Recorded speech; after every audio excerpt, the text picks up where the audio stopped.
Paano nyo nagamit yung background nyo sa local government, as governor ng isa sa pinaka-mayaman,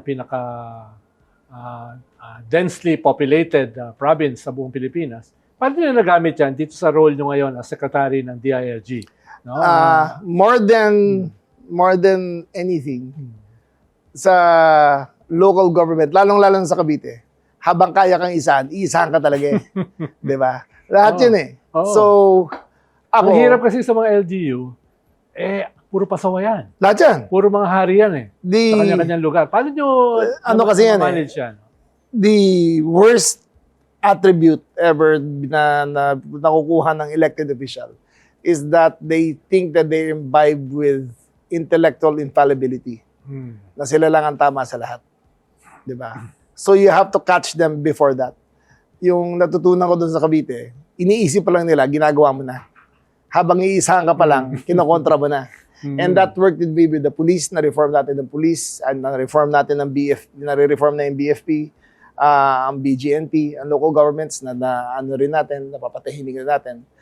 I'm very proud to say na ang trust rating ng PNP is the highest it's ever been. Ang performance rating it's ever been. And for the first time, Ronald, maniwala ka hindi.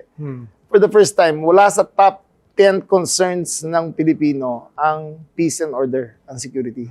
And for the longest time, political analyst ka, nasa top 3, top 5 lagi yan eh, di ba?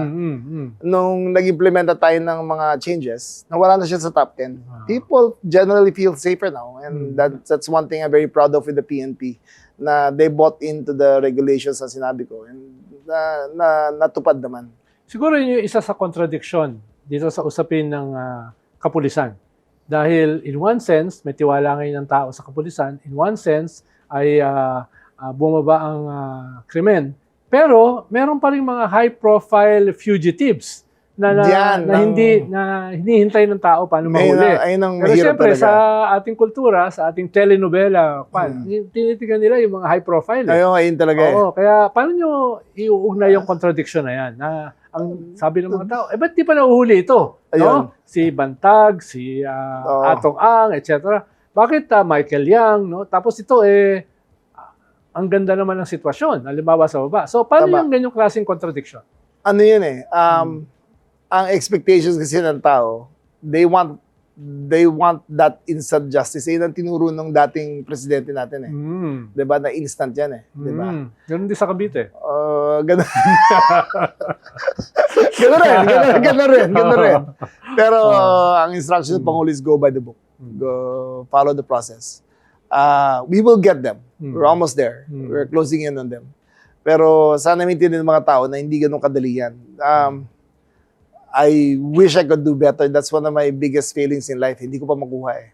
And I always try my best in what I do. And I think, bago matapos lahat ito, makukuha natin lahat yan. Humihingi ba kayo ng tulong, halimbawa, sa Interpol, sa FBI? Dahil sila kasi, meron sila mga teknolohiya. Meron naman. Para sa ganyang klase, no? Yung tatriangulate lang nila yan eh. We have the modern technology to catch these guys eh, di ba? Ang problema kasi si America, they're not the best friends with everyone eh.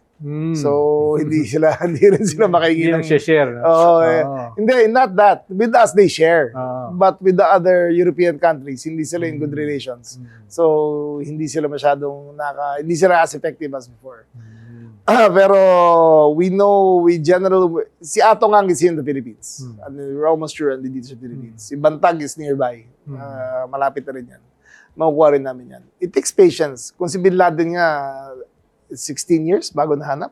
Parang 9 years bago confident nahanap. Kayo in spite na very porous yung ating borders, no? Lumabas. Limawa kami nung panahon namin. Nakakalabas kami sa backdoor eh. No? Kahit martial law nun. Napaka-stricto namin ngayon. Meron kaming ang command conference namin.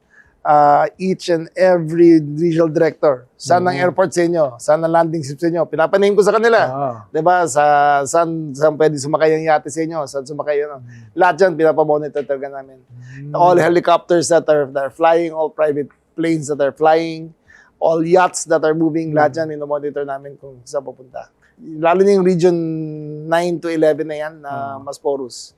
Ayan talaga, we're very strict in that. In fact, dahil doon, ang dami namin nahuhuli mga illegal na sigarilyo, illegal na drugs, kasi nga mas intense ang operations namin doon eh.